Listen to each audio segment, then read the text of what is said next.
Dinumog ng fans ng concert ng Korean pop group na Super Junior kagabi. Si Kesha naman, pinabilib ang Pinoy fans sa kanyang unang concert sa bansa. Ang Star Bites at Inikata, Tibayan.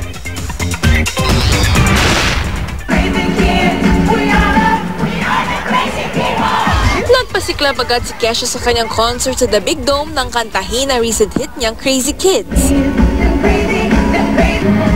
Ang singer-songwriter nagpabilib din sa pagkitara.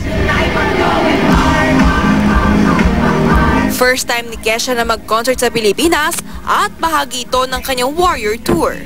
Ang singer-songwriter din na nagpasikat sa Dayang at TikTok.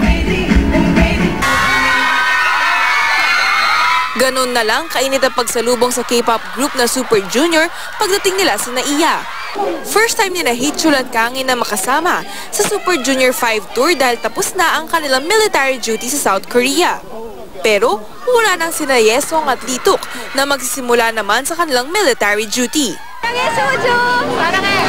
Sa concert venue ng Super Show 5, maagang pumila ang maraming ELF o Everlasting Friends, ang tawag sa avid fans ng Super Junior. Mayroon na nga nag-celebrate ng kanyang birthday.